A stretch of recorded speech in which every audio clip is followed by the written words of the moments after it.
बिस्मिल्लाहिर्रहमानिर्रहीम। अस्सलाम वालेकुम स्टूडेंट्स, उम्मीद करता हूँ आप लोग खैर आफियत के साथ होंगे। बच्चे, आज की इस पर्टिकुलर वीडियो के अंदर हम लोग डो यूनिवर्सिटी का जो 2022 के अंदर केमिस्ट्री का पोर्शन है इंशाल्लाह इसको डिस्कस करेंगे। बच्चे, क्वेश्चन नंबर 1 पूछा गया कि in exothermic reactions by decreasing the temperature equilibrium constant. बच्चे, केसी के ऊपर क्या इफेक्ट होगा अगर आप लोग एक्सोथर्मिक रिएक्शंस के केस में टेम्परेचर को चेंज कर देते हैं, डिक्रीज़ कर देते हैं। इनफैक्ट बच्चे याद रखिएगा, इक्विलिब्रियम कांस्टेंट ये वो फैक्टर है जो कि सिर्फ़ और सिर्फ टेम्परेचर के चेंज करने से चेंज होता है।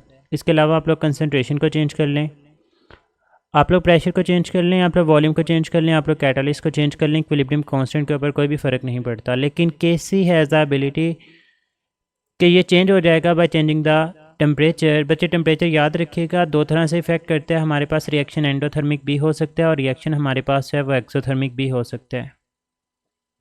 बच्चे, अगर हम लोग एंडोथर्मिक रिएक्शंस की बात करें तो एंडोथर्मिक रिएक्शंस में टेम्परेचर को बढ़ाने से reaction will move in the forward direction, और अगर हम लोग टेम्परेचर को कम करेंगे तो reaction will move in the reverse direction. और बच्चे, एक्सोथर्मिक रिएक्शंस के केस में अगर आप लोग टेम्परेचर को बढ़ाएंगे तो reaction will move in the reverse direction, और अगर आप लोग टेम्परेचर को डिक्रीज़ करेंगे तो reaction will move in the forward direction. अब उन्होंने यहाँ पर कहा कि in exothermic reaction by decreasing the temperature, मतलब एक्सोथर्मिक, और उसमें भी स्पेसिफिकली वो आपसे क्या कह रहा है कि आपने टेम्परेचर को क्या करना है, डिक्रीज़। तो इक्विलिब्रियम कांस्टेंट क्या करेगा बच्चे? इक्विलिब्रियम कांस्टेंट इंक्रीज़ करेगा, क्योंकि केसी बराबर होता है concentration of products over reactants के, या दूसरे अल्फाज में आप लोग कह लें कि केसी का कंसनट्रेशन ऑफ प्रोडक्ट के साथ डायरेक्ट रिलेशन है। अब बच्चे, मैंने यहाँ पर आपको बताया कि एक्सो में अगर आप लोग टेम्परेचर को कम करेंगे तो रिएक्शन फॉरवर्ड में जाएगा, और जब फॉरवर्ड में जाएगा तो ज़्यादा प्रोडक्ट्स बनेंगे, more products will be formed. और बच्चे, जितने ज़्यादा प्रोडक्ट्स बनते जाएंगे हम लोग बोलेंगे कि केसी की वैल्यू उतनी ही ज़्यादा इंक्रीज़ होती जाएगी। तो यहाँ पर हमारे पास जो राइट ऑप्शन है वो ईटा आ जाएगा। क्वेश्चन नंबर 2 की तरफ मूव करते हैं। बच्चे, क्वेश्चन नंबर 2 में पूछा गया कि viscosity is the measure of. बच्चे, विस्कोसिटी गाढ़ापन किस चीज़ को बोलते हैं? Resistance in the flow of liquid को, कि कोई भी लिक्विड कितनी आसानी के साथ फ़्लो कर सकता है या उसको फ़्लो करने के अंदर कितनी ज़्यादा डिफ़िकल्टीज़ का सामना करना पड़ेगा। अगर तो कोई भी लिक्विड जो है वो विस्कस है, गाढ़ा है, जैसे हनी है, तो वो इजीली फ़्लो नहीं कर सकता। हम लोग बोलेंगे कि इसकी विस्कोसिटी ज़्यादा है, इसकी resistance in the flow of liquid जो है वो ज़्यादा है। लेकिन अगर किसी सब्सटेंस की विस्कोसिटी कम होगी तो इसका मतलब ये होगा कि उसमें resistance in the flow of liquid जो है वो कम होगी। तो ये हमारे पास क्वेश्चन नंबर 2 का राइट ऑप्शन बीटा आ जाएगा। क्वेश्चन नंबर 3 की तरफ मूव करते हैं।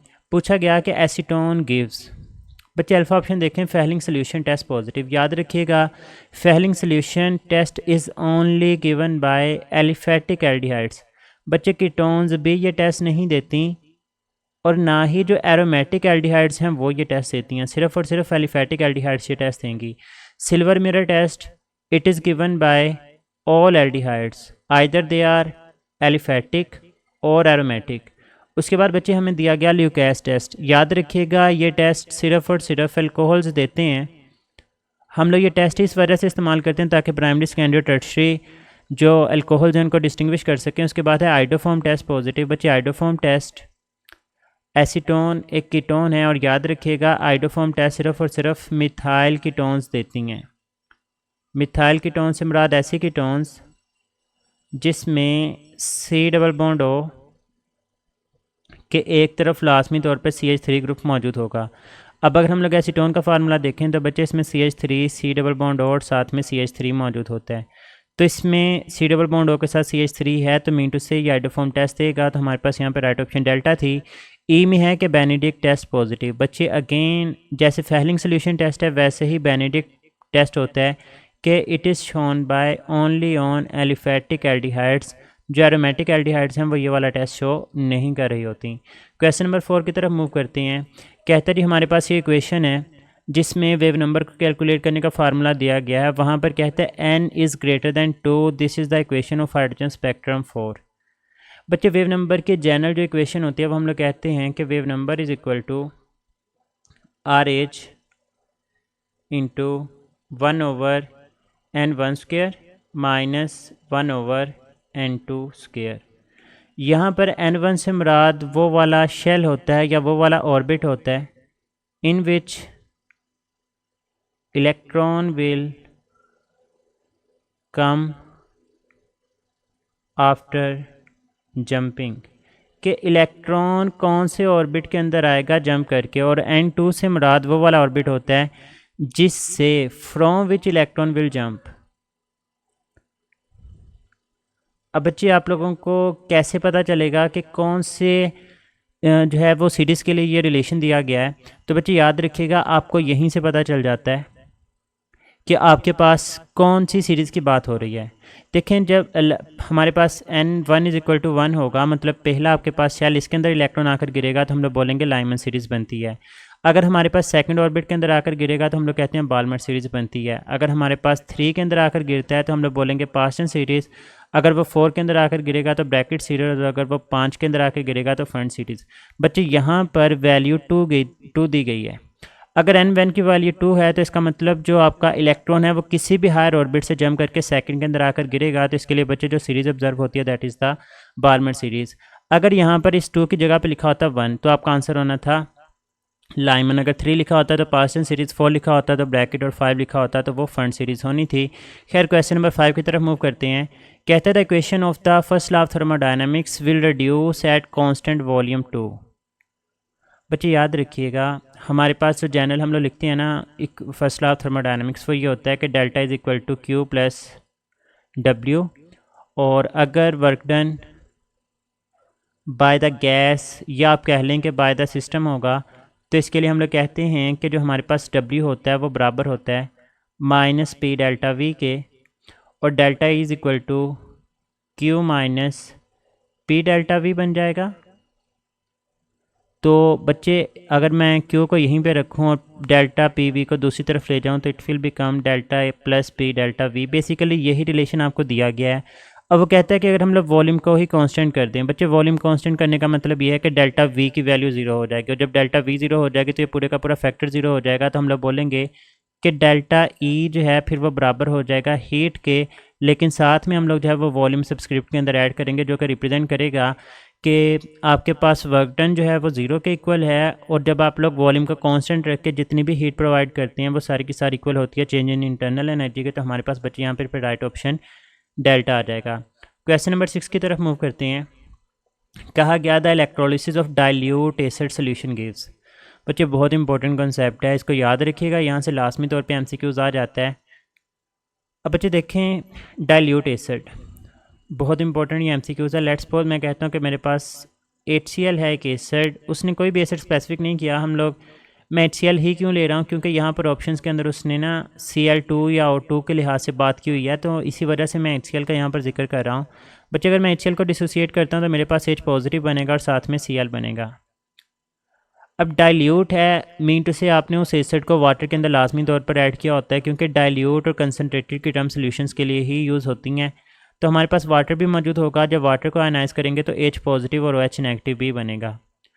अब बच्चे HCl भी आपको H पॉजिटिव प्रोवाइड कर रहा है और H2O भी आपको H पॉजिटिव प्रोवाइड कर रहा है। जब दोनों तरफ से H पॉजिटिव ही आएगा तो इसका मतलब H पॉजिटिव जो कैटाइन है it will move towards the cathode, उसके ऊपर जो फिनोमिना होगा वो रिडक्शन का होगा, और ये कन्वर्ट हो जाएगा H2 के अंदर। इसका मतलब ये होगा कि कैथोड के ऊपर जो प्रोडक्ट हासिल होगी वो कौन सी होगी, H2 होगी। तो Cl2 एट कैथोड निकाल दें, H2 एट कैथोड ठीक है, H2 एट कैथोड ठीक है, H2 एट एनोड निकाल दें, H2 एट एनोड निकाल दें, मतलब ये ऑप्शंस निकल गई। अब बच्चे 2 ही ऑप्शन बचती थी। अब बहुत ही इंपॉर्टेंट, मैं जो बात बोलने लगा इसको ज़रा ध्यान से सुनिएगा। बच्चे अगर लिखा होता द इलेक्ट्रोलिसिस ऑफ एसिड अकेला लिखा होता, या लिखा होता है the electrolysis of concentrated acid, तो बच्चे फिर याद रखिएगा Cl नेगेटिव और OH नेगेटिव में से Cl नेगेटिव ने मूव करना था टुवर्ड एनोड और आपको प्रोडक्ट बना के देनी थी Cl2। बट बहुत ही इंपॉर्टेंट चीज़ बच्चे, जब भी डाइल्यूट की टर्म आ जाएगी तो याद रखिएगा डाइल्यूट का मतलब ये है कि आपके पास जो सल्यूट है, मतलब एसिड जो है वो बहुत ही कम है, और अगर एसिड कम है तो इसका मतलब Cl नेगेटिव की मिकदार बहुत कम होगी, इतनी कम होगी कि OH नेगेटिव की मिकदार ज़्यादा होने की वजह से it will move towards the anode, और ये आप लोगों को वहाँ पर जाकर जो है वो O2 बना के दे देती है। तो हमारे पास फिर जो राइट ऑप्शन बनेगा, हम लोग कहेंगे कि H2 एट कैथोड ऑब्जर्व होगी और O2 जो है वो एनोड के ऊपर हासिल होगी, तो राइट ऑप्शन यहाँ पर 4 ही बन जाएगी। क्वेश्चन नंबर 7 देखें, कहता है कि Ostwald's process is the oxidation of. बच्चे ओस्टवर्ड प्रोसेस के अंदर बेसिकली जो NH3 है इसको ऑक्सीडाइज़ किया जाता है और इसको ऑक्सीडाइज़ करके हम लोग HNO3 बनाते हैं। अब NH3 के अंदर नाइट्रोजन की ऑक्सीडेशन स्टेट होती है -3 और HNO3 के अंदर नाइट्रोजन की ऑक्सीडेशन स्टेट होती है +5। तो -3 से +5 में जाना, ऑक्सीडेशन स्टेट की वैल्यू इंक्रीज़ हो रही है, तो हम लोग बोलेंगे कि Ostwald process is the oxidation of ammonia. अगर वह पूछता है ऑस्टवाल्ड प्रोसेस के अंदर चीज़ बनती क्या है, तो फिर आप लोगों ने यहाँ पर HNO3 को जो है वो सिलेक्ट करना था। तो क्वेश्चन नंबर 7 का जो राइट ऑप्शन है वो बीटा आ जाएगा। क्वेश्चन नंबर 8 देखें, कहता था dipole moment of CO2 is 0 because it is. बच्चे अगर CO2 की बात करें तो इस तरह से इसका स्ट्रक्चर है, कार्बन के ऊपर पार्शली पॉजिटिव है, ऑक्सीजन के ऊपर पार्शली नेगेटिव, इस ऑक्सीजन के ऊपर भी पार्शली नेगेटिव। बच्चे अगर कार्बन और ऑक्सीजन के बॉन्ड की बात करेंगे तो ये पोलर बॉन्ड है, इसी तरह से इस बॉन्ड की भी बात करेंगे तो ये पोलर बॉन्ड है। लेकिन बच्चे मालिक्यूल पूरे का पूरा जो है वो नॉन पोलर कंसीडर किया जाता है, क्योंकि जितनी पोलैरिटी इस बॉन्ड की होती है उतनी ही पोलैरिटी इस बॉन्ड की होती है। अपोजिट डायरेक्शंस के अंदर ये एक दूसरे के इफेक्ट को कैंसिल कर देंगे, तो ओवरऑल जो मालिक्यूल होगा वो नॉन पोलर हो जाएगा। ऑप्शन देखें, कहता है कि एंगुलर तो नहीं होता, या लीनियर स्ट्रक्चर होता है, लीनियर ही राइट ऑप्शन है। 40 में लिखा ट्राई एटॉमिक, तो ट्राई एटॉमिक का डायपोल मोमेंट के साथ कोई भी लेना देना नहीं है, पैरामिडल शेप भी इसकी नहीं है। CO2 इज़ पोलर, तो पोलर तो नहीं है, ये नॉन पोलर मालिक्यूल है। तो बच्चे इसकी एग्जैक्ट जो रीज़न होती है वो ये है कि इसका जो स्ट्रक्चर होता है वो लीनियर है, बॉन्ड्स दोनों के दोनों पोलर हैं, लेकिन वो एक दूसरे के इफेक्ट को कैंसिल आउट कर देते हैं, तो इस वजह से इसका जो डायपोल मोमेंट होगा वो हमारे पास 0 के इक्वल आ जाएगा। क्वेश्चन नंबर 9 की तरफ मूव करते हैं। कहते हैं द 2 क्रिस्टल्स सोडियम नाइट्रेट और calcium carbonate are both trigonal, they are. बच्चे अगर 2 क्रिस्टल्स एग्जिस्ट करें in the same crystalline form, तो इस फिनोमिना को हम लोग आइसोमॉर्फिज्म का नाम देते हैं, और इन दोनों क्रिस्टल्स को एक दूसरे के आइसोमॉर्फ्स बोलेंगे, तो हमारे पास राइट ऑप्शन जो है वो ईटा आ जाएगा। क्वेश्चन नंबर 10 की तरफ मूव करते हैं। कहते हैं नायलॉन 66 इज़। अब बच्चे इसमें मोर देन वन ऑप्शन आप लोगों को लग सकती हैं कि ठीक है, लेकिन जो मेन चीज़ है जो मैं बार बार क्लास के अंदर बताता हूँ कि बच्चे आपने MD-CAT के अंदर या ईटा UHS व्हाटसोएवर जिस भी एग्ज़ाम के अंदर आप लोग अपेयर हो रहे हैं, बच्चे बेस्ट ऑप्शन को सिलेक्ट करना होता है। आप लोगों की चॉइस राइट ऑप्शन को सिलेक्ट करना नहीं है, नो डाउट वो है, लेकिन किसी भी क्वेश्चन के अंदर अगर 2 राइट ऑप्शन मौजूद हों तो फिर बच्चे आप लोगों ने बेस्ट ऑप्शन की तरफ जाना होता है। अब अगर हम लोग नायलॉन 66 की बात करें तो ये कैसे बनता है बच्चे, हेक्सेन डाइओइक एसिड, मतलब ये कि COOH CH2 4 COOH, इसमें हम लोग हेक्सामिथाइलिन डाइमाइन के साथ इसका रिएक्शन करवाते हैं, NH2 CH2 6 और NH2। अब होता क्या है बेसिकली कि COOH से OH और NH2 से एक हाइड्रोजन मिलके ये एक वाटर का मालिक्यूल रिलीज़ कर देते हैं। जब ये वाटर का मालिक्यूल रिलीज़ करेंगे तो बच्चे COOH CH2 4 C double bond O और NH2 में से एक हाइड्रोजन निकला तो पीछे बच गया NH, आगे आ जाएगा NH2 CH2 6 और NH2 और साथ में वाटर का मालिक्यूल जो है वो रिलीज़ हुआ। बच्चे क्या ये एडिशन पॉलीमर बना? एडिशन पॉलीमर की करैक्टरिस्टिक याद रखिएगा, 2 चीज़ें मिलकर एक चीज़ बनाती हैं, कोई चीज़ एलिमिनेट नहीं करती। यहाँ पर एलिमिनेट हो रही है तो ये तो एडिशन पॉलीमर नहीं है। बच्चे बीटा ऑप्शन कहता है इट इज़ कंडेंसेशन पॉलीमर। याद रखिएगा कंडेंसेशन पॉलीमर वो होता है जिसमें 2 चीज़ें मिलकर एक चीज़ बनाएं और साथ में कोई छोटा मालिक्यूल रिमूव कर दें। तो बच्चे बिल्कुल ऐसा ही हो रहा है कि 2 चीज़ें मिलकर ये नायलॉन 66 बना रही हैं और साथ में वाटर का मालिक्यूल रिलीज़ हो रहा है, तो कंडेंसेशन पॉलीमर तो है, लेकिन किसका? हेक्सेन डाइओइक एसिड, बिल्कुल ठीक है, और साथ में 16 डाइअमाइनो हेक्सेन। तो बच्चे यही इसका राइट ऑप्शन है बीटा। 40 में कहता है इट इज़ एन ईस्टर। बच्चे नो ईस्टर तब होता अगर C डबल बॉन्ड O के साथ OR होता। ये एक पॉलीपेप्टाइड है जिसमें C double bond O NH linkage जो है वो मौजूद है। फिर कहता है कंडेंसेशन पॉलीमर, ये ऑप्शन ठीक है, लेकिन किसका कंडेंसेशन पॉलीमर है उसने बीटा ऑप्शन के अंदर वो चीज़ भी बताई हुई है, तो इस वजह से मैं इसको राइट ऑप्शन के तौर पर सिलेक्ट नहीं करूँगा। और ईटा में कहता है it is a carboxylic acid, तो कार्बोक्सिलिक एसिड भी नहीं है। तो बच्चे फिर हमारे पास यहाँ पर जो राइट ऑप्शन है वो क्या आ जाएगी? बीटा ऑप्शन आ जाएगी। वो ये भी पूछ सकता है कि वाइट इज़ कॉल्ड नायलॉन 66, तो फिर याद रखिएगा नायलॉन 66 बोलने की वजह इसको ये होती है कि हमारे पास जो रिएक्टेंट्स हैं उन दोनों रिएक्टेंट्स के अंदर 6 कार्बन आइटम्स मौजूद होते हैं, इस वजह से हम लोग इसको नायलॉन 66 का जो है वो नाम दे रहे होते हैं। क्वेश्चन नंबर 11 की तरफ मूव करते हैं। कहता है ethene has the hybridization of carbon atom. बच्चे याद रखिएगा कि हाइब्रिडाइजेशन आप लोगों ने कैलकुलेट करनी हो तो आप लोग 2 चीज़ें कैलकुलेट कर लें। Number 1 number of lone pairs plus sigma bonds. अगर बच्चे इसका आंसर 4 आएगा तो sp3 हिब्रिडाइजेशन होगी, अगर आंसर 3 आएगा तो sp2 हिब्रिडाइजेशन होगी, और अगर आंसर 2 आएगा तो sp हिब्रिडाइजेशन होगी। बच्चे अगर मैं इस कार्बन की बात करता हूँ, कार्बन बिलोंग्स टू ग्रुप 4, अगर 4 से बिलोंग करता है तो इसका मतलब इसके वैलेंस शेल में 4 इलेक्ट्रॉन्स होंगे। उसने अपने 2 इलेक्ट्रॉन हाइड्रोजन के साथ बॉन्डिंग में इस्तेमाल कर लिए और 2 इलेक्ट्रॉन इस कार्बन के साथ, तो इसके चारों के चारों इलेक्ट्रॉन्स बॉन्डिंग के अंदर पार्टिसिपेट कर गए। मतलब ये कि इसके पास लोन पेयर जो है वो 0 है। बच्चे अगर मैं सिग्मा बॉन्ड देखूं तो ये भी सिग्मा बॉन्ड है, ये भी सिग्मा बॉन्ड है, और कार्बन के डबल बॉन्ड में एक सिग्मा है और एक पाई, तो टोटल सिग्मा बॉन्ड हुए 3, तो 0 + 3 आंसर आया 3। तो इसका मतलब कि अगर आंसर 3 आएगा तो वो कौन सी हिब्रिडाइजेशन शो करेगा, sp2। तो बच्चे हमारे पास यहाँ पर राइट ऑप्शन जो है वो ईटा आ जाएगी। क्वेश्चन नंबर 12 कहता है the kinetic molecular theory of gases explain the behaviour of gases. Right option Charlie ही है इसके अंदर कोई डाउट होना ही नहीं चाहिए। फर्स्ट साइट के अंदर ही आप लोग क्वेश्चन की ऑप्शन की तरफ मूव करेंगे। क्वेश्चन नंबर 13 देखें बच्चे, अच्छा क्वेश्चन था कि 2 chloropropane is heated with the sodium metal. देखिए अल्काइल हैलाइड्स का सोडियम मेटल के साथ रिएक्शन करवाना, यही आपको बता रहा था कि आपका जो रिएक्शन होगा वो वुड्स रिएक्शन है, लेकिन आपको वो एक और हिंट दे रहा है जिससे आप लोग मज़ीद जा सकते हैं कि ये वुड्स रिएक्शन ही है। कहते हैं उसने आपका प्रोडक्ट भी बता दिया और कहा है कि दिस रिएक्शन इज़। बच्चे वुड्स रिएक्शन के अंदर हम लोग क्या करते हैं, मुझे ये सोडियम मेटल इस बात की ना कुछ सेंस प्रोड्यूस कर रही है कि भाई वुड्स रिएक्शन करवा के देखो आपकी प्रोडक्ट यही बनेगी। मैं करवा के देखता हूँ, मैंने 2 क्लोरोप्रोपेन लिखना है, तो बच्चे 2 क्लोरोप्रोपेन का मतलब ये है कि CH3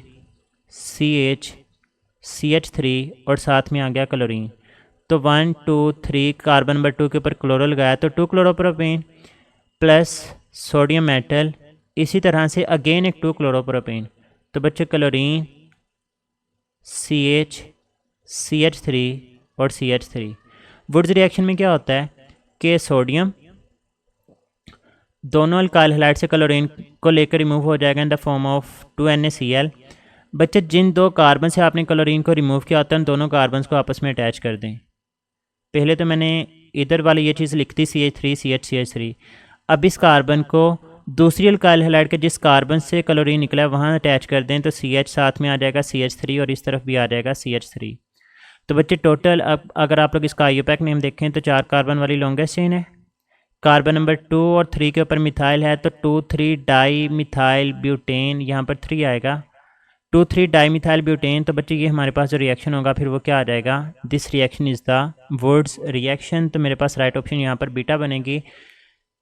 क्वेश्चन नंबर 14 देखें, कहते हैं कि at equilibrium in a reversible reaction. बच्चे इक्विलिब्रियम के रिलेटेड ना बातें याद रखिएगा। नंबर 1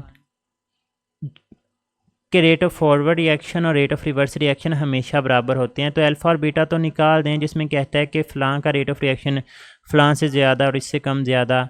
40 में कहता है the rate of forward reaction is same as the rate of backward reaction. बच्चे ये बात ठीक है, लेकिन मैं फिर बात कर रहा हूँ, बार बार इस चीज़ के ऊपर फोकस कर रहा हूँ कि आपने बेस्ट ऑप्शन को सिलेक्ट करना है। बच्चे देखें डेल्टा ऑप्शन आपको मज़ीद क्लैरिटी की तरफ लेके जा रही है। वो कहता है कि इसमें भी उसने बात की कि rate of forward reaction is same as the rate of backward reaction, और साथ में वो आपको कंसनट्रेशन के लिए भी फिक्स कर रहा है।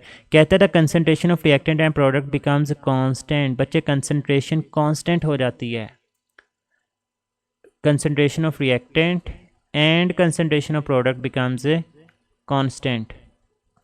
बच्चे इक्वल होना और कांस्टेंट होना अलग अलग चीज़ें हैं, याद रखिएगा। Concentration of reactant may be greater than product, concentration of reactant may be less than product, and concentration of reactant and product is may be equal to each other। लेकिन बच्चे ये तीनों चीज़ें ही इक्विलिब्रियम के ऊपर हो सकती हैं, लेकिन जो एक फैक्ट है जो हमेशा ट्रू रहेगा वो ये है कि कंसनट्रेशन ऑफ रिएक्टेंट और प्रोडक्ट कांस्टेंट होती हैं। जैसे मैं थोड़ा सा मिसाल देकर समझाता हूँ, ज़्यादा टाइम वीडियो लेंथी नहीं करेंगे। बच्चे अगर ये मेरे पास रिएक्टेंट्स की लाइन थी, ये मेरे पास प्रोडक्ट्स हैं और ये मेरे पास हैं रिएक्टेंट्स, यहाँ पर आपका इक्विलिब्रियम एस्टैब्लिश हो गया, रिएक्टेंट और प्रोडक्ट की कंसंट्रेशन कांस्टेंट हो गई, ये फर्दर चेंज नहीं हो रही। बच्चे इस ग्राफ के अंदर at equilibrium site concentration of product is greater then concentration of reactant. मैं एक और ग्राफ ड्रा करता हूँ। बच्चे इसमें ये मेरे पास लाइन है फॉर प्रोडक्ट्स और ये मेरे पास लाइन है फॉर रिएक्टेंट्स। बच्चे यहाँ पर इक्विलिब्रियम एस्टैब्लिश हो चुका है, अब रिएक्टेंट और प्रोडक्ट की कंसंट्रेशन कांस्टेंट हो गई। जब कंसनट्रेशन कांस्टेंट हुई तो मैंने देखा कि यहाँ पर रिएक्टेंट की कंसनट्रेशन ज़्यादा है एज़ कम्पेयर टू प्रोडक्ट। मैं एक और ग्राफ ड्रा करता हूँ बच्चे, ये इस तरह से बनता है कि ये हमारे पास लाइन है फॉर रिएक्टेंट्स और ये हमारे पास लाइन है फॉर प्रोडक्ट्स, और यहाँ पर इक्विलिब्रियम इस्टेब्लिश हुआ। और बच्चे जब इक्विलिब्रियम इस्टेब्लिश हुआ तो जितने रिएक्टेंट्स हैं उतने ही प्रोडक्ट्स हैं। तो तीनों की तीनों बातें पॉसिबल हैं, लेकिन एक चीज़ ये है कि जब इक्विलिब्रियम इस्टेब्लिश हो जाता है तो फिर रिएक्टेंट और प्रोडक्ट की कंसनट्रेशन कांस्टेंट हो जाती है, ये फर्दर चेंज नहीं हो रही होती। तो बच्चे इस वजह से मैं यहाँ पर राइट ऑप्शन डेल्टा को सिलेक्ट करूँगा, क्योंकि उसने मुझे इक्विलिब्रियम के दोनों फैक्ट्स मेरे सामने रख दिए कि रेट भी बराबर होता है और कंसनट्रेशन कांस्टेंट हो जाती हैं, जबकि ईटा ऑप्शन भी ठीक थी कि the concentration of reactant product constant. लेकिन मैंने कहा कि ठीक ऑप्शन की बजाय बेस्ट ऑप्शन को सिलेक्ट करना होता है, तो बच्चे फिर राइट ऑप्शन मैंने डेल्टा को ही सिलेक्ट करना था अगर मुझे इसका मार्क्स हासिल करना था पेपर के अंदर। क्वेश्चन नंबर 15 देखें, कहता है कि rate of reaction increases by the addition of a catalyst because. Catalyst का काम क्या होता है बच्चे? अगर आप लोग कैटलिस्ट इस्तेमाल नहीं करते और आप लोगों का रिएक्शन इस तरह से प्रोसीड करता है, तो जो कैटलिस्ट आप लोग इस्तेमाल करेंगे तो कैटलिस्ट को ऐड करने से रिएक्शन कुछ इस तरह से हो जाएगा। मतलब इसका काम क्या होता है? It decreases the activation energy of the reacting substances. तो हमारे पास बच्चे राइट ऑप्शन यहाँ पर डेल्टा आ जाएगा। क्वेश्चन नंबर 16 की तरफ मूव करते हैं, कहता है कि रिएक्शन H2 + Cl2।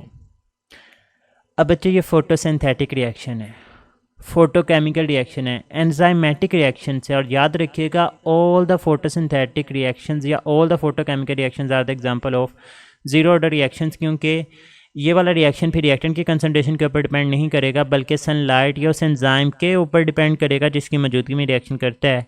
तो वो रिएक्शन जो कि रिएक्टेंट की कंसनट्रेशन के ऊपर डिपेंड नहीं करता, बट इसको हम लोग जीरो ऑर्डर रिएक्शंस का नाम देते हैं। तो इसका राइट ऑप्शन जो है वो हमारे पास सीटा आ जाएगा।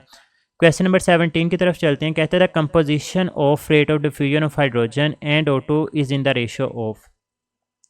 बच्चे rate of diffusion of hydrogen और rate of diffusion of oxygen ये बराबर हैं। अब रेट ऑफ डिफ्यूजन का मैसेज के साथ इन्वर्स रिलेशन होता है square root of molar mass के साथ।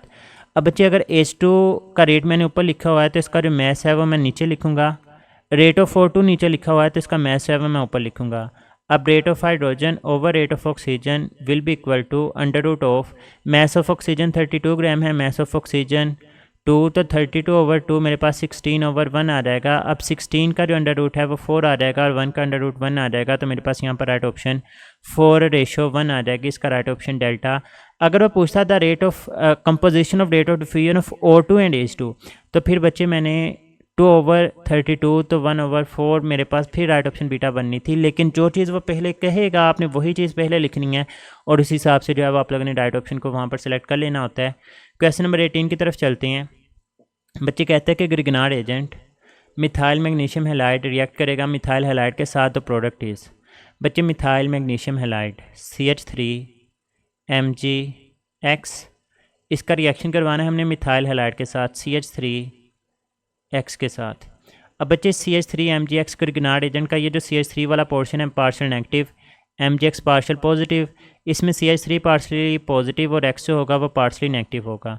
अब ग्रिगनार्ड एजेंट का जो न्यूक्लियोफिलिक पोर्शन होता है ये अटैक करता है दूसरे सब्सटेंस के पार्शियल पॉजिटिव सब्सटेंस के ऊपर, तो बच्चे CH3 और CH3 मिलके बना देंगे इथेन, जबकि ये जो पॉजिटिव पार्ट है Mgx वो इस X के साथ अटैच होकर Mgx2 की फॉर्मेशन करेगा। तो बच्चे मेरे पास फिर राइट ऑप्शन जो बनेगी वो ईटा आ जाएगी।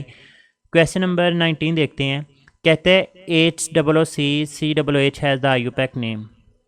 बच्चे ये ऑक्सैलिक एसिड का फार्मूला है, लेकिन उसने कहा कि इसका IUPAC नेम क्या है। तो बच्चे 2 कार्बन वाली लॉन्गेस्ट चेन है, IUPAC नेम बनेगा इथेन डायोइक एसिड।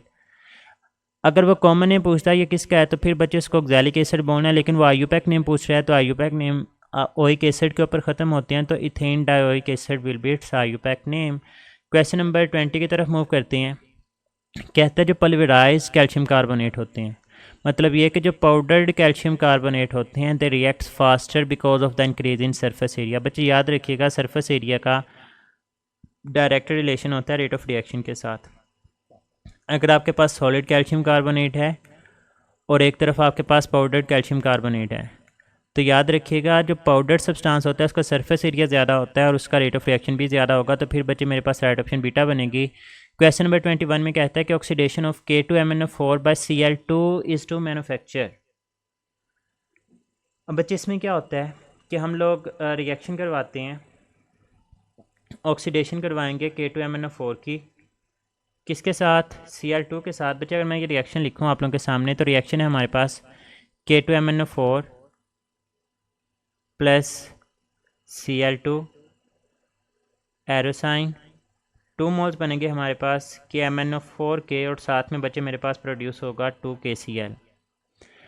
अब देखें जो Cl2 है वो 0 से -1 के अंदर जाता है, तो हम लोग बोलेंगे 0 से -1 में जाना इसकी हो रही है रिडक्शन।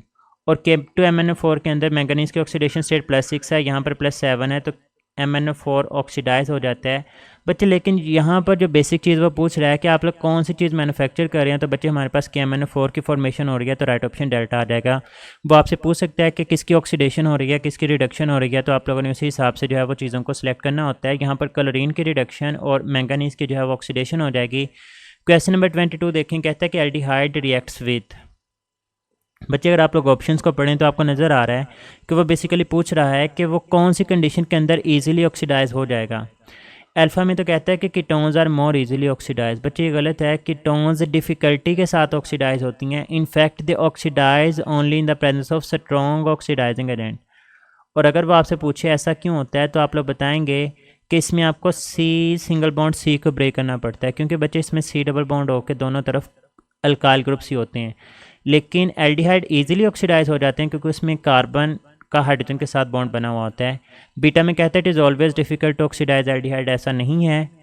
आप लोग स्ट्रॉन्ग ऑक्सीडाइजिंग एजेंट में भी इसको करवा देते हैं, माइल्ड के अंदर भी। राइट ऑप्शन इसका 4 ही है। डेल्टा में कहता है only strong oxidising agent, theta में कहता है ओनली माइल्ड, बल्कि दोनों में ही करवाते हैं। बच्चे ये भी याद रखिएगा होते कौन कौन से हैं। अगर वो आपसे माइल्ड ऑक्सीडाइजिंग एजेंट की बात करें तो बच्चे 3 एजेंट्स को याद रखिएगा। Number 1 Fehling Regent, number 2 Benedict Regent, और नंबर 3 टोलेंस रेजेंट। ये तीनों के तीनों जो है वो हमारे पास माइल्ड ऑक्सीडाइजिंग एजेंट हैं। यहाँ पे स्ट्रॉन्ग ऑक्सीडाइजिंग एजेंट आएगा, सॉरी ये मेरे से टाइपिंग मिस्टेक है थोड़ी सी। स्ट्रॉन्ग ऑक्सीडाइजिंग एजेंट कौन कौन से होते हैं बच्चे? अगर मैं स्ट्रॉन्ग ऑक्सीडाइजिंग एजेंट्स की बात करूँ तो इसमें कंसनट्रेटेड नाइट्रिक एसिड आ जाता है। इसमें दूसरे नंबर के ऊपर मेरे पास K2Cr2 in the presence of H2SO4 आ जाता है। और तीसरे नंबर के ऊपर बच्चे KMnO4 in the presence of H2SO4 आ जाता है। तो फिर बच्चे मैंने राइट ऑप्शन जो सिलेक्ट किया वो मेरे पास 4 ही आ जाता है। क्वेश्चन नंबर 23 देखें, कहते हैं कि benzene is subjected to alkylation, nitration and oxidation, the product is. बच्चे देखें, बेंजीन सबसे पहले अल्काइलेशन करवाई तो बेंजीन के साथ अल्काइल ग्रुप आकर अटैच हो गया, ये आ गया CH3। फिर इसकी करवाई नाइट्रेशन। अब बच्चे जो CH3 है ये ortho and para directing group है, तो NO2 या तो आकर लगेगा ऑर्थो पोजीशन के ऊपर, या जो NO2 ग्रुप है या आकर लगेगा पैरा पोजीशन के ऊपर। फिर बच्चे कहते हैं हमने इसकी करवा दी ऑक्सीडेशन। ऑक्सीडेशन में याद रखिएगा कि जो साइड चेन के ऊपर लगा हुआ अल्काइल ग्रुप होता है ना, ये COOH के अंदर कन्वर्ट हो जाता है। तो ये जब COOH के अंदर कन्वर्ट होगा तो या तो मेरे पास बनेगी ऑर्थो नाइट्रोबेंजोइक एसिड, या फिर बच्चे मेरे पास बन जाएगी यहाँ पर CH3 COOH के अंदर कन्वर्ट हुआ और यहाँ पर प्रोड्यूस हो गया हमारे पास पैरा नाइट्रोबेंजोइक एसिड। तो फिर बच्चे मेरे पास राइट ऑप्शन यहाँ पर डेल्टा बनेगी। यही क्वेश्चन 2023 के अंदर भी SHS जो है वो रिपीट हो चुका है। बच्चे नेक्स्ट देखें, कहते हैं इन कार्सनर कैलनर सेल क्या होता है। बच्चे याद रखिएगा कार्सनर कैलनर सेल के अंदर हम लोग सोडियम हाइड्रोक्साइड को प्रोड्यूस करवाते हैं, जिसको कास्टिक सोडा भी बोलते हैं। और किसकी इलेक्ट्रोलिसिस से हासिल किया जाता है, तो याद रखिएगा इलेक्ट्रोलिसिस ऑफ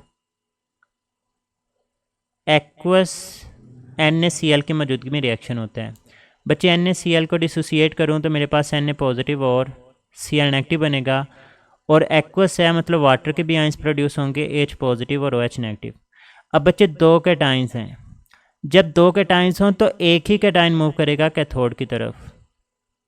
अब कौन मूव करेगा, याद रखिएगा मैं आहिस्ता आहिस्ता बोल रहा हूँ, इस चीज़ को लिखिएगा और इलेक्ट्रोकेमिकल सीरीज़ खोल के चेक भी करना है इस चीज़ को। बच्चे अगर एक्वा सोल्यूशन है ना तो H पॉजिटिव लाजमी बनेगा। मैं कहता हूँ कि when H positive is in competition with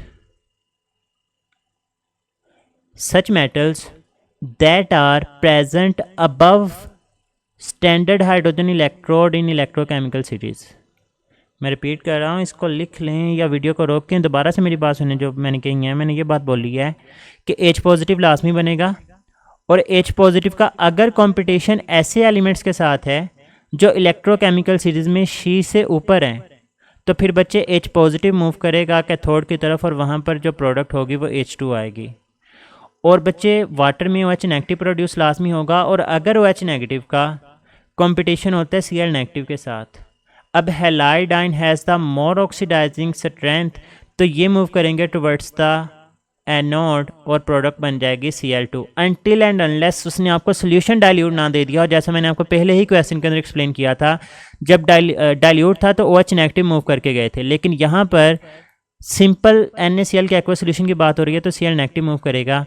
तो बच्चे कैथोड के ऊपर H2 और एनोड के ऊपर Cl2, पीछे बचा हमारे पास Na पॉजिटिव यहाँ से बच गया था, ये OH नेगेटिव बचा था, ये दोनों आपस में कंबाइन होकर क्या बना देते हैं, सोडियम हाइड्रोक्साइड, जिससे हमें कास्टिक सोडा मिल जाता है। ऑप्शन देखें बच्चे, कहता है कि sodium hydroxide and H2 are produced at cathode, ठीक बात है। बीटा में कह रहा है Cl2 is produced at anode, ये भी तो ठीक है। चार्ली में कहते हैं NaOH and H2 are produced at the anode, ये गलत है। बच्चे डेल्टा में देखें, NaOH and H2 are produced at cathode and Cl2 is produced at anode. बच्चे ये दोनों बातों को इकट्ठा करके उसने यहाँ पे लिख दिया। देखें ये डो का जो पेपर है इसके अंदर बहुत से क्वेश्चन ऐसे आ रहे हैं जिसमें दो ऑप्शंस ठीक थे, लेकिन आपने बेस्ट ऑप्शन को सिलेक्ट करना है, तो बच्चे राइट ऑप्शन डेल्टा ही बनेंगे यहाँ पर, क्योंकि उसने अल्फ़ा और बीटा दोनों की राइट ऑप्शंस को मिला के आपको एक ऑप्शन बना के दी थी। ईटा में कह रहा है कि Cl2 is produced at cathode, तो ऐसा कुछ भी नहीं होता, बल्कि एनोड के ऊपर जो है वो Cl2 ऑब्टेन होती है, तो राइट ऑप्शन यहाँ पर डेल्टा बनेगी। क्वेश्चन नंबर 25 कहता है कि bakelite is a polymer of. बच्चे जो बेकलाइट है ये कंडेंसेशन पॉलीमर होता है। जब आप लोग n नंबर ऑफ फिनोल्स का रिएक्शन करवाते हैं n नंबर ऑफ फॉर्मेल्डिहाइड के साथ, तो राइट ऑप्शन बच्चे इसका फॉर्मेल्डिहाइड और फिनोल है। मैं आपको बेकलाइट का स्ट्रक्चर ड्रा करके दिखा देता हूँ बच्चे। इसमें आप लोग 4 जो है वो बेंजीन के रिंग आमने सामने ड्रा करते हैं।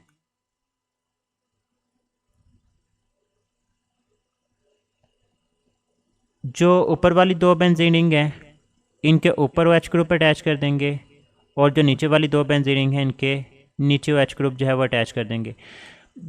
बच्चे इनके जो ऑर्थो एंड पैरा पोजीशंस है ना उनको आपस में आपने अटैच करना है।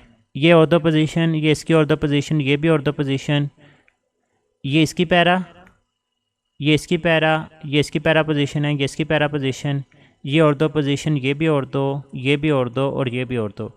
अब बच्चे सभी जगहों के ऊपर आप लोग CH2 अटैच कर दें। तो ये मैंने CH2 ग्रुप अटैच कर दिया। तो बच्चे ये जो मैंने एक स्ट्रक्चर आप लोगों के सामने बना दिया है ना, this one is the structure of bakelite. ये कब बना, जब आप लोगों ने फिनोल और फॉर्मेल्डिहाइड का जो है वो आपस में रिएक्शन करवाया। तो बच्चे इसमें मेरे पास फिर जो राइट ऑप्शन है वो डेल्टा आ जाएगी। क्वेश्चन नंबर 26 कहता है phenol when subjected to nitration product is. बच्चे अगेन उसी तरह का क्वेश्चन है। देखिए फिनोल के ऊपर, फिनोल में बेंजीन के ऊपर लगा होता है OH group which is the ortho para directing group. बच्चे अगर वो ऑर्थो के ऊपर आके लगेगा तो हम लोग बोलेंगे ऑर्थो नाइट्रोफिनोल, और अगर ये पैरा के ऊपर आके लगेगा तो हम लोग बोलेंगे पैरा नाइट्रोफिनोल। तो बच्चे मेरे पास फिर जो राइट ऑप्शन है वो डेल्टा आ जाएगा, ortho nitrophenol and para nitrophenol. Question number 27 heating a mixture of chromide टूर, जिसको बच्चे आप लोग FeCr2O4 भी लिख सकते हैं क्योंकि और O3 मिलते हैं, and K2CO3 in air is to manufacture. बच्चे जब कहते हैं हम लोग इन दोनों वुड्स का आपस में रिएक्शन करवाएंगे तो हमारे पास कौन सी प्रोडक्ट जो है हासिल होती है। बच्चे मैं आप लोगों के सामने रिएक्शन लिखता हूँ, FeCr2O4 प्लस K2Cr3, इसको हीट किया जा रहा है इन द प्रेजेंस ऑफ एयर, तो आपके पास O2। बच्चे जब रिएक्शन प्रोसीड होता है तो आपके पास एक प्रोडक्ट बनती है K2CrO4, और साथ में फेरिक ऑक्साइड FeO3 की फॉर्मेशन होती है, और साथ में जो चीज़ रिलीज़ होगी दैट विल बी O2 जो है वो यहाँ से रिलीज़ हो जाती है। बच्चे जो आपके पास मेजर प्रोडक्ट बन रही है दैट इज़ द K2CrO4। बाकी इक्वेशन बैलेंस नहीं है, लेकिन आपकी बुक के अंदर इक्वेशन बैलेंस भी है। लेकिन अगेन वही चीज़ कि आप लोग FSC नहीं कर रहे कि आपको एक एक चीज़ का आइडिया होना चाहिए। आपने बेस्ट ऑप्शन बस सेलेक्ट करना है। आपको मेजर प्रोडक्ट से पता चल गया कि इसकी यही मेजर प्रोडक्ट है, तो मैंने इस वजह से यहाँ पर ईटा ऑप्शन को जो है वो as a right option select कर लिया। क्वेश्चन नंबर 28 की तरफ चलते हैं। कहते हैं strong electrolyte is one that ionises completely in solution, तो बच्चे इसका राइट ऑप्शन डेल्टा आ जाएगा। क्वेश्चन नंबर 29 देखें ज़रा, कहते हैं कि cation and anion formed which combines to form the crystal lattice. Alpha देखें कहता है only cation is isoelectronic to nearest noble gas. Cation and anion both are isoelectronic nearest noble gas. 40 में कहता है कैटाइन एंड एनाइन दोनों की दोनों isoelectronic होती हैं and number of electrons lost by metal and number of electrons gained by non metal are equal. बच्चे बात इसकी देखें, यहाँ पर इसने ओनली लिखा हुआ है तो ये तो गलत है। देखिए मैं आपको NaCl की एग्जांपल देता हूँ, Na पॉजिटिव और Cl नेगेटिव। Na पॉजिटिव वैसे इसके पास थे 11 इलेक्ट्रॉन, इसने एक लूज़ कर दिया, ये नियरेस्ट नोबल गैस की इसने इलेक्ट्रॉनिक कॉन्फ़िगरेशन अटेन कर ली नियोन की, अब इसके पास 10 इलेक्ट्रॉन है। क्लोरीन के पास 17 इलेक्ट्रॉन थे, इसने एक इलेक्ट्रॉन गेन करके नियरेस्ट नोबल गैस की इलेक्ट्रॉनिक कॉन्फ़िगरेशन अटेन की, तो अल्फा ऑप्शन तो निकल गई। उसने कहा सिर्फ कैटाइन आइसो इलेक्ट्रॉनिक है, मतलब सेम इलेक्ट्रॉन रखता है, नहीं बल्कि वो कैटाइन भी रखता है और एनाइन भी। बीटा ऑप्शन ठीक है कि cation and anion both are isoelectronic, लेकिन आगे चलें ज़रा, कहते हैं कि cation and anion both are isoelectronic, बिल्कुल वही बात जो ऊपर लिखी, और आगे वो एक और लिख रहा है, कहते हैं number of electrons lost by metal, इस मेटल ने एक इलेक्ट्रॉन को लूज़ किया, and number of electrons gain by non metal, इसने एक इलेक्ट्रॉन को गेन किया। तो बच्चे ये बात ज़्यादा बेहतर है, मेरे पास ज़्यादा राइट ऑप्शन लग रही है, तो मैंने इस वजह से 40 को सिलेक्ट किया।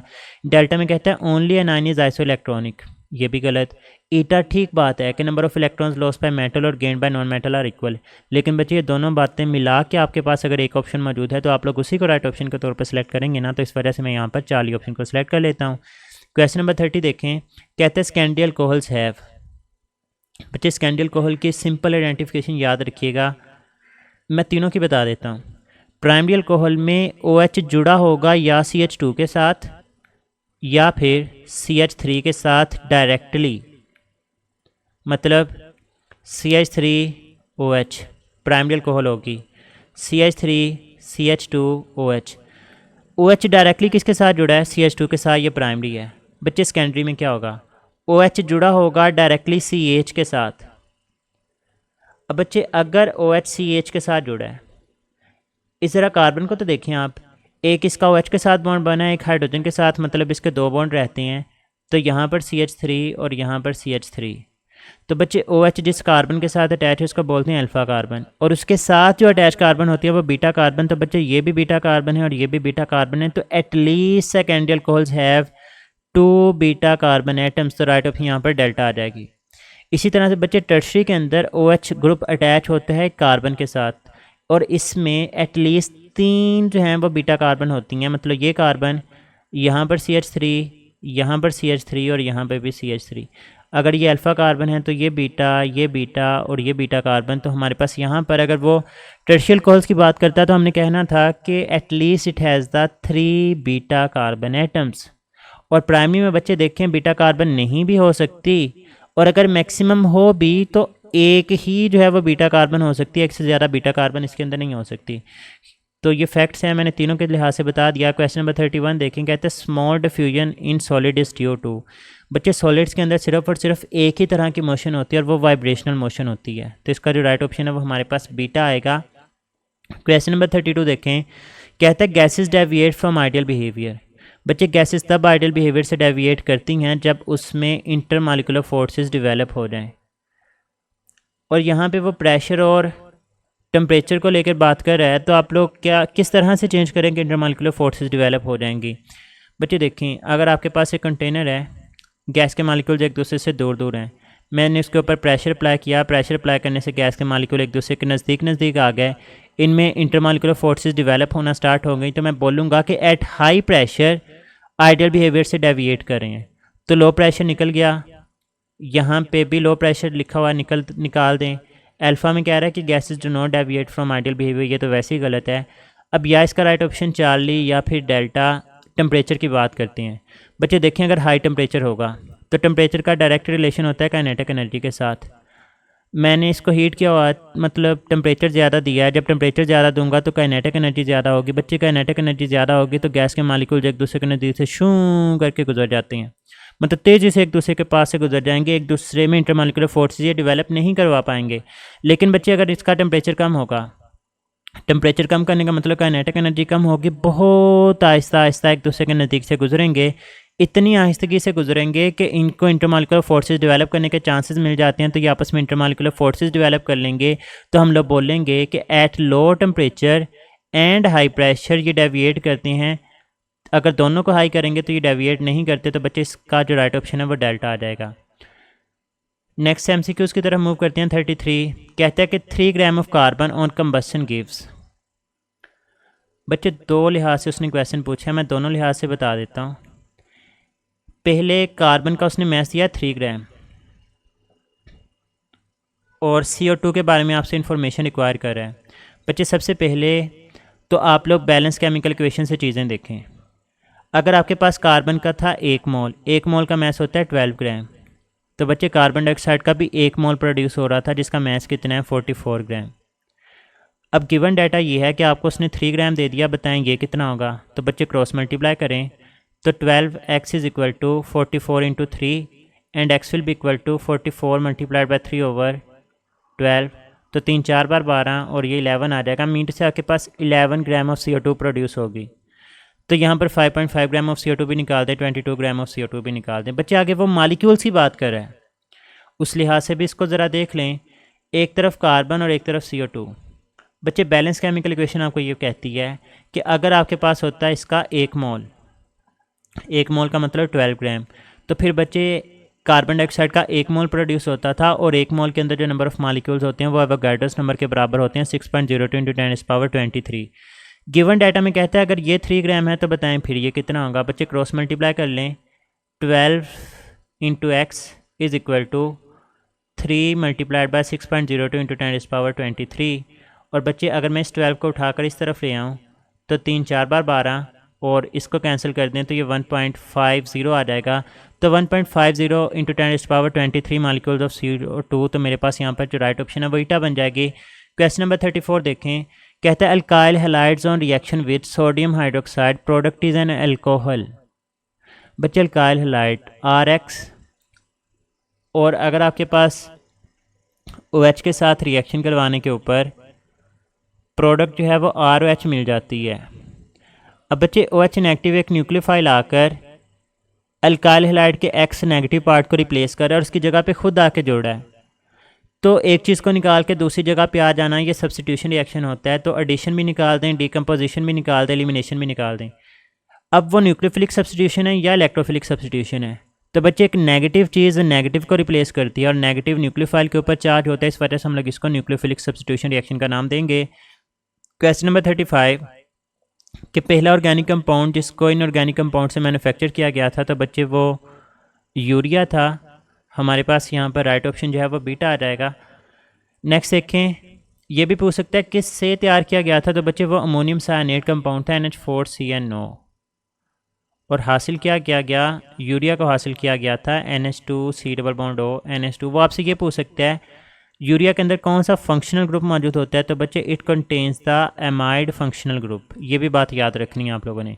क्वेश्चन नंबर 36 देखें। कहते हैं the ionisation energy increases along a period in periodic table due to increase in number of positron, ऐसा तो कोई ताल्लुक नहीं है। नंबर ऑफ न्यूट्रॉन्स के साथ कोई लेना देना नहीं है। न्यूक्लियर चार्ज, बच्चे न्यूक्लियर चार्ज इंक्रीज होता है जैसे जैसे आप लोग लेफ्ट राइट मूव करते हैं। न्यूक्लियर चार्ज मीन न्यूक्लियस के ऊपर पॉजिटिव चार्ज बढ़ता जाता है, जितना पॉजिटिव चार्ज बढ़ता जाएगा वो बाहर वाले इलेक्ट्रॉन्स को उतनी फोर्स के अपनी तरफ खींचेगा, जितनी फोर्स से वो अपनी तरफ खींचेगा इलेक्ट्रॉन का रिमूवल मुश्किल होता जाएगा। तो हम लोग बोलेंगे nuclear charge is a factor that is responsible for increase in the ionisation energy of an element along a period as we move from left right in a period.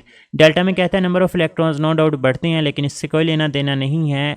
ईटा में कहता है एटॉमिक साइज़, बच्चे atomic size increase नहीं होता, decrease होता है, तो इस वजह से ये भी राइट ऑप्शन नहीं है। तो फिर राइट ऑप्शन मेरे पास 4 ही बन जाएगी। क्वेश्चन नंबर 37 देखें।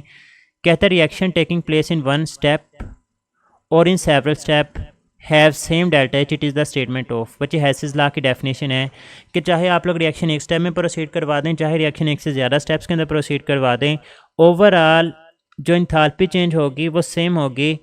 इस बात से कतई नज़र कि वो एक स्टेप के अंदर हो रहा है या 2 के अंदर हो रहा है या 3 के अंदर हो रहा है, जितनों के अंदर मर्जी हो, लेकिन ओवरऑल डेल्टा एच की वैल्यू सेम आएगी। हैसेस लॉ की स्टेटमेंट आ जाती है।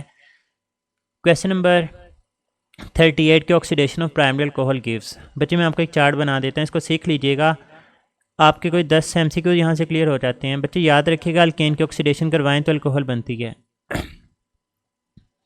और अल्कोहल 3 तरह से हो सकती है, प्राइमरी अल्कोहल, सेकेंडरी अल्कोहल या टर्शियल अल्कोहल। अब बच्चे प्राइमरी अल्कोहल की ऑक्सीडेशन करवाएंगे तो एल्डिहाइड बनता है, सेकेंडरी अल्कोहल की ऑक्सीडेशन करवाएं तो कीटोन बनता है, और बच्चे टर्शियल अल्कोहल की ऑक्सीडेशन नहीं होती। एल्डिहाइड की ऑक्सीडेशन करवाएं तो कार्बोक्सिलिक एसिड बनेगा। कीटोन जनरली ऑक्सीडाइज नहीं होते, but in the presence of strong oxidising agent ये भी क्या बनाएंगे, कार्बोक्सिलिक एसिड्स। बच्चे अब ये जो मैंने आपके सामने चार्ट बनाया है, जब आप लोग ऊपर से नीचे की तरफ आते हैं, so this one is the oxidation chart. मतलब आप लोग प्राइमरी अल्कोहल की ऑक्सीडेशन करें तो फिर आंसर क्या बन रहा है, एल्डिहाइड बन रहा है। और बच्चे अगर मैं इसको नीचे से ऊपर की तरफ लेके जाऊँ तो this one is the reduction chart. मतलब कार्बोक्सिलिक एसिड की रिडक्शन करवाऊँ तो एल्डिहाइड, एल्डिहाइड की रिडक्शन से प्राइमरी अल्कोहल, और प्राइमरी अल्कोहल की रिडक्शन से क्या बनेगा, अल्केन बनेगा।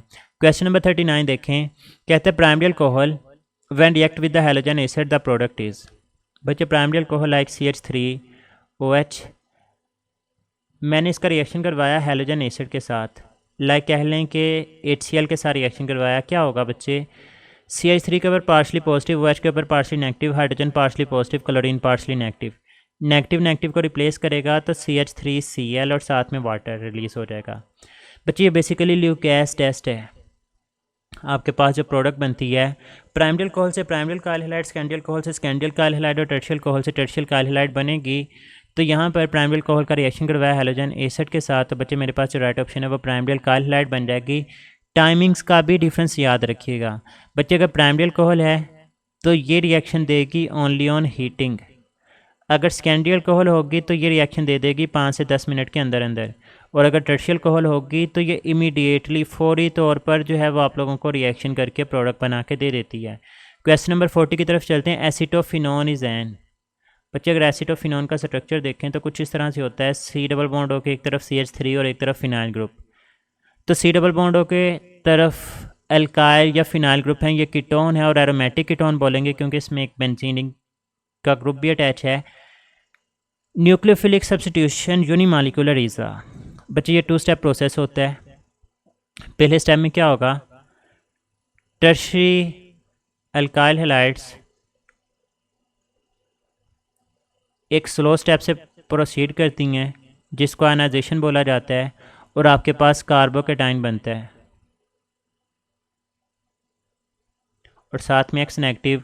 और दूसरे स्टेप में क्या होता है कि बच्चे यही जो कार्बोकेटाइन बना इसके ऊपर OH नेगेटिव अटैक करेगा और आप लोगों को एक टर्शरी अल्कोहल जो है वो बना के दे देगा। ऑप्शन देखें, कहते हैं कि formation of carbocation is a fast step. Carbocation पहले स्टेप में बन रहा है, ये स्लो स्टेप होता है तो ये गलत है। बीटा में कहता है सिंगल स्टेप मैकेनिज्म, बच्चे सिंगल तो नहीं है, ये 2 स्टेप मैकेनिज्म है।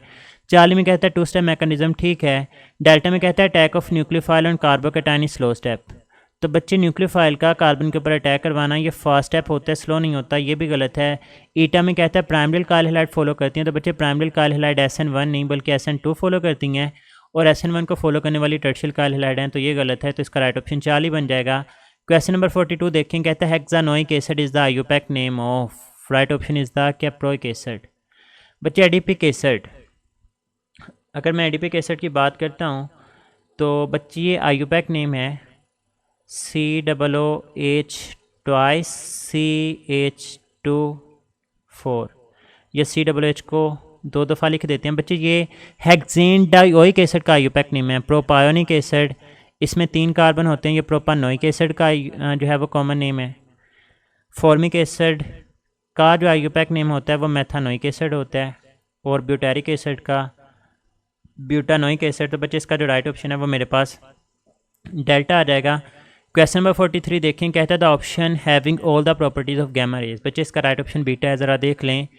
मोस्ट पेनिट्रेटिंग रेडिएशंस हैं, इलेक्ट्रॉन और प्रोटॉन से भी ज़्यादा जो है वो पेनिट्रेट कर जाती हैं। Velocity is equal to that of light. बच्चे इलेक्ट्रोमैग्नेटिक रेडिएशंस के अंदर आती हैं गैमा रेज, तो वेलोसिटी इक्वल होगी लाइट के। फिर देखें no deflection in magnetic field. बच्चे मैग्नेटिक फील्ड के अंदर ये डिफ्लेक्शन शो नहीं करेंगे क्योंकि इनके ऊपर कोई चार्ज नहीं होता। इनकी जो वेवलेंथ होती है वो शॉर्टर होती है, इतनी शॉर्टर कि ये एक्स रे से भी कम होती हैं। याद रखें गैमा रेज की रेडिएशन जो वेवलेंथ है वो सबसे कम और इनकी एनर्जी सबसे ज़्यादा होती है, तो यही मेरे पास राइट ऑप्शन के तौर पे यहाँ पे मुझे चीज़ नज़र आ रही है। बाकी सभी ऑप्शंस को अगर देख लें, कहते हैं कि न्यूट्रॉन हाईली पेनिट्रेटिंग होता है, तो बच्चे न्यूट्रॉन नहीं बल्कि गैमा रेज सबसे ज़्यादा पेनिट्रेटिंग होती हैं। 40 कहता है लीस्ट पेनिट्रेटिंग, तो लीस्ट पेनिट्रेटिंग तो नहीं है, ये हाईली पेनिट्रेट है। फिर कहता है delta proton less penetrate, deflects like negative particle की तरह तो डिफ्लेक्ट नहीं करेंगे, पॉजिटिव की तरह करती हैं। और ईटा में कहता है कि मोस्ट पेनिट्रेटिंग ठीक है लेकिन इसकी वेलोसिटी लेस देन लाइट होती है, तो ये गलत था। इलेक्ट्रोमैग्नेटिक रेडिएशन की जो वेलोसिटी होती है वो स्पीड ऑफ लाइट के ही बराबर होगी। क्वेश्चन नंबर 44 कहता था सोलबिलिटी प्रिडिक्ट करता है कि एसपी कि either precipitation will take place और नॉट। बच्चे 3-4 बातें याद रखिएगा कि अगर हमारे पास आयोनिक कंसनट्रेशन की जो मिकदार है वो बराबर हो के एस पी के, तो जो सोल्यूशन होता है वो सैचुरेटेड होगा। अगर आयोनिक कंसनट्रेशन की मिकदार जो है वो के एस पी से ज़्यादा होगी तो फिर हम लोग बोलते हैं कि जो सोल्यूशन होगा आयोनिक कंसनट्रेशन यानी प्रोडक्ट आ जाएगा, तो फिर आपका जो सोल्यूशन है वो सुपर सैचुरेटेड है। और अगर सुपर सैचुरेटेड सोल्यूशन हो तो उसके नतीजे में प्रेसिपिटेट्स बनते हैं। और अगर आयनिक प्रोडक्ट की कंसनट्रेशन लेस देन के एस पी होगी तो फिर आपका जो सोल्यूशन होगा वो अनसैचुरेटेड होगा और वहाँ पर no precipitates will be formed. तो के एस पी आपको बता देगी कि वहाँ पर प्रेसिपिटेशन होगी या नहीं होगी, तो राइट ऑप्शन इसकी 4 ही आ जाती है। क्वेश्चन नंबर 45 के in protein amino acids molecules are linked by. बच्चे पेप्टाइड लिंकेज की मदद से जुड़ते हैं। मैं 2 अमाइनो एसिड को स्ट्रक्चर ड्रा करता हूँ, CRH COOH NH2। इसी तरह से दूसरा हमारे पास NH2 CR COOH और यहाँ पर आ गया हाइड्रोजन। बच्चे NH2 को जानबूझ के खोल के लिखा है। अब COOH से OH और यहाँ से हाइड्रोजन मिलकर एक वाटर का मॉलिक्यूल रिमूव कर देंगे। पीछे देखें NH2 CR हाइड्रोजन, ये COOH था, OH निकाल दिया तो CO बचा और यहाँ से हाइड्रोजन निकाल दिया तो NH बचता है, CR COOH और यहाँ पर आ जाएगा हाइड्रोजन। तो C डबल बॉन्डों के साथ NH मौजूद है, तो बच्चे ये पेप्टाइड लिंकेज है, तो राइट ऑप्शन इसका 4 ही बनेगा। क्वेश्चन नंबर 46 कहता है the ratio of atomic mass of hydrogen जो कि 1 है to the atomic mass of carbon is, तो 1/12 था जाएगा, तो बच्चे राइट ऑप्शन इसका बीटा बनेगा। क्वेश्चन नंबर 47 के reforming decreases the knocking, increase the octane number, बिल्कुल ठीक है। More is the knocking better, बच्चे जितनी नॉकिंग होगी वो बुरा फ्यूल होगा, गंदी किस्म का फ्यूल होगा, तो ये राइट ऑप्शन नहीं है। To produce a fuel of less octane number, बल्कि वो हाई ऑक्टेन नंबर का प्रोड्यूस करता है, तो ये गलत है। डिक्रीजेज द ऑक्टेन नंबर, ये भी गलत है, ये ऑक्टेन नंबर को इंक्रीज़ करता है, क्योंकि octane number is the parameter to check the quality of diesel. इसी तरह से बच्चे आप लोग जब पेट्रोल पंप के ऊपर जाएँ तो आपने ये भी पढ़ा होगा high cetane number. Cetane number is the parameter to check the quality of diesel, while octane number is the parameter to check the quality of a petrol. और हायर ऑक्टेन नंबर का जो पेट्रोल होता है, वो जो boys हैं वो जानते होंगे कि उसमें वो महंगा होता है एज़ कम्पेयर टू जो हम लोग नॉर्मल पेट्रोल वगैरह जो है वो बाइक के अंदर डलवाते हैं। नेक्स्ट सेकंड कहता है एडिशन प्रोडक्ट ऑफ फॉर्मेल्डिहाइड, ये मेरे पास आ गया जी फॉर्मेल्डिहाइड, और मैंने इसका रिएक्शन करवाना है इथाइल अल्कोहल के साथ 2 मोल्स। इक्वेशन को बैलेंस करने के लिए ना मैं बना देता हूँ। बच्चे होता क्या है बेसिकली, ये जो C डबल बॉन्ड हो है वो कन्वर्ट हो जाता है सिंगल बॉन्ड में। एक C2H5OH का जो C2H5 ग्रुप है वो ऑक्सीजन के साथ आकर जुड़ जाएगा और ये पूरे का पूरा O2H5 यहाँ पर आकर जुड़ जाएगा। एक तरफ से OH और एक तरफ से हाइड्रोजन मिलके वाटर प्रोड्यूस कर देते हैं। अब बच्चे अगर एक ही कार्बन के साथ 2 एल्कोक्सी ग्रुप अटैच हों तो बच्चे फिर हम लोग इसको बोलते हैं कि एसिटल फॉर्मेशन होती है, तो राइट ऑप्शन बीटा बनेगी। क्वेश्चन नंबर 49 के down cell is use for the manufacturing of metallurgy of sodium, sodium metal को एक्सट्रैक्ट किया जाता है और इलेक्ट्रोलिसिस की जाती है ऑफ फ्यूज्ड NaCl।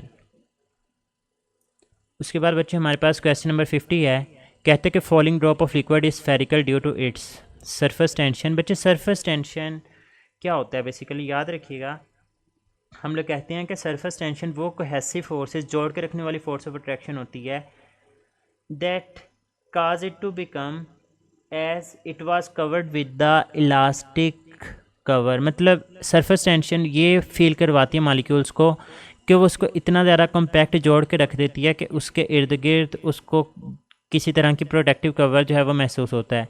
अब जो फॉलिंग ड्रॉपलेट ऑफ लिक्विड होता है उसका बेसिकली सरफेस एरिया जो है वो कम होता है, जिसकी वजह से ओवरऑल जो मॉलिक्यूल होता है वो आपको स्फीयर एक की तरह का जो है वो नज़र आता है, तो हम लोग बोलते हैं कि यहाँ पर राइट ऑप्शन जो है वो हमारे पास बीटा आ जाएगा। क्वेश्चन नंबर 51 देखें, catalytic of hydrogenation of oil gives fats, ये तो इंडस्ट्रियल एप्लीकेशंस भी होती है हाइड्रोजनेशन ऑफ अनसैचुरेटेड हाइड्रोकार्बन्स की।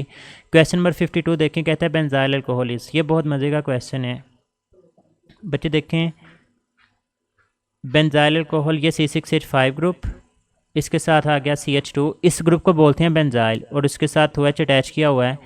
तो कहते हैं ये क्या है, benzyl alcohol is a aromatic alcohol. बच्चे बिल्कुल OH के साथ बेंजीन है, यही मेरे पास राइट ऑप्शन होगा 52 का अल्फा ऑप्शन। कहते क्या ये फिनॉल है, बच्चे याद रखिएगा फिनॉल तब होती है जब OH डायरेक्टली बेंजीन के कार्बन के साथ अटैच होती है, ये तो गलत है। एरोमेटिक कीटोन भी नहीं है। एलिफेटिक अल्कोहल तब होती अगर OH किसी अल्काइल ग्रुप के साथ अटैच होता, और एलिसाइक्लिक अल्कोहल की टर्म ही नहीं है। राइट ऑप्शन इसका अल्फा बनेगा। क्वेश्चन नंबर 53 कहता है ammonia Solvay process is an industry for the manufacturing of sodium carbonate, जिसको सोडा ऐश का नाम भी दिया जाता है। फैक्ट है एक सीरीज ऑफ स्टेप है, एक ही स्टेप के अंदर ये नहीं बनती। क्वेश्चन नंबर 54 है कि the quantum number allows the following orbitals in M shell. बच्चे याद रखें अगर K शेल हो तो इसमें सिर्फ S ऑर्बिटल है, अगर हमारे पास L शेल है तो इसमें S और P दोनों के दोनों ऑर्बिटल हैं, और अगर M है तो इसमें 3 S P और D होंगे, और अगर N है तो इसमें S P D और F होंगे। तो बच्चे यहाँ पे फिर मेरे पास right option S P and D orbitals आ जाएंगे। तो बच्चे ये हमारे पास डो का जो 2022 का पेपर था वो, इसके बाद मैं आप लोगों के साथ 2023 का पेपर भी इंशाल्लाह शेयर करूँगा। अपना बहुत सारा ख्याल रखिएगा, दुआ में याद रखना है। फ़ी अमानिल्लाह, अल्लाह हाफिज़।